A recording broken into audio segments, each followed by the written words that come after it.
Existen registros que la Secretaría de Gobernación levantó sobre los migrantes, donde establece que un 80% de ellos entró por Veracruz y el resto por los puertos de Tampico y Progreso en Yucatán, donde los receptores de migrantes los distribuían a diferentes lugares del país.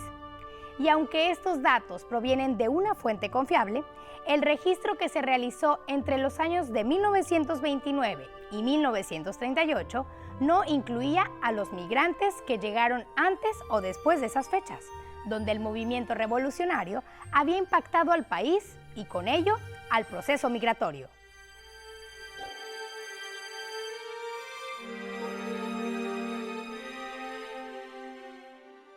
Veracruz fue desde luego el principal puerto de entrada a México. Creo que se puede hablar de casi el 80% de los inmigrantes que entraron por ahí. De los registros que tiene Gobernación, que pues es una de las fuentes indicativas más confiables, pues habla de 160,000 inmigrantes en todo este proceso. Pero es interesante porque permite ver la distribución que se podía tener y más o menos la proporción de inmigrantes. La llegada no fue fácil porque el trayecto era muy complicado, era muy difícil salir y claro, algunos tenían pasaporte, pero esto era un problema desde el comienzo del viaje, que tenían que caminar mucho. En general estamos hablando de que no era fácil un ferrocarril o un vehículo jalado por caballos o por mulas, ¿no? Entonces caminaban grandes trayectos para llegar a algún puerto y esperar a que un barco quisiera aceptarlos sin paga a cambio de trabajar. Esto fue algo muy usual. Y cuando llegan a México, pues el problema primero que se van a encontrar ya cuando la oleada migratoria es muy fuerte, que en México hay una revolución.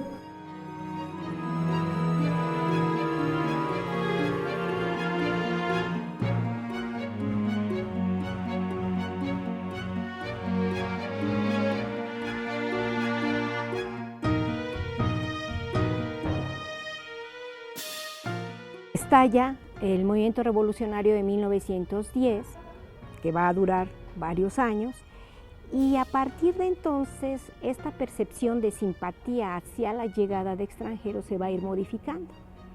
Y de una postura oficial de simpatía y de atracción hacia la llegada de extranjeros, se va a cambiar por una política de antipatía, de restricción y en muchos casos de rechazo hacia los extranjeros.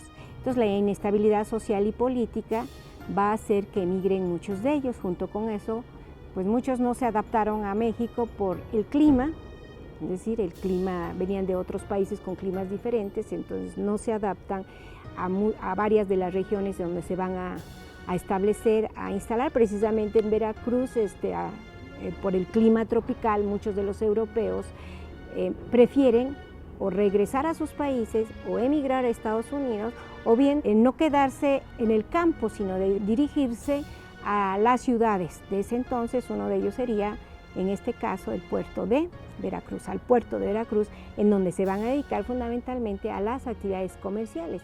Y esa es una muestra de lo que ocurre en otras partes, en otras regiones del país. Aquí es muy interesante cómo italianos, judíos, libaneses logran un poco sortear los peligros de todo esto y por ejemplo, bueno, están documentados libaneses que iban a vender ropa a las tropas de Pancho Villa o vemos constantemente entre los zapatistas de Morelos de pronto un libanés que llega y planta su pequeña tiendita ahí y aquello está en armas y sin embargo pueden de todas maneras continuar con los negocios.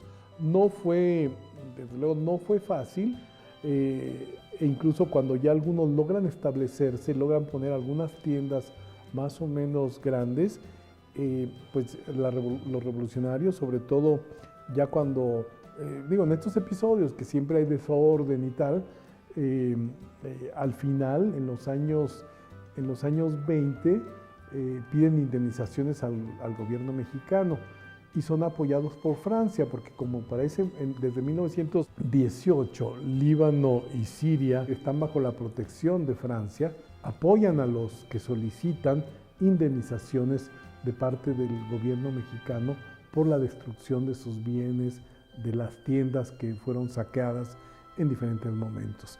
Entonces, pues seguramente no fue fácil.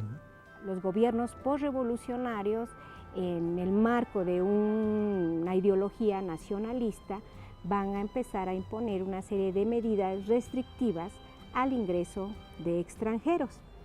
Ahora, ¿de qué extranjeros? Fundamentalmente de colonos. ¿Por qué? Porque una de las grandes demandas del movimiento revolucionario fue la restitución de las tierras de las que habían sido despojados pueblos, comunidades, pequeños propietarios, a sus antiguos, a sus legítimos propietarios. Entonces, ¿para qué dar tierra a los extranjeros cuando había miles de mexicanos que carecían de ella? Entonces, definitivamente se va a restringir primero y después a prohibir la llegada de extranjeros que lleguen a fundar colonias, ¿sí? Colonias agroganaderas, ¿sí? Y de hecho las que existían desde el Porfiriato pues van a ir desapareciendo.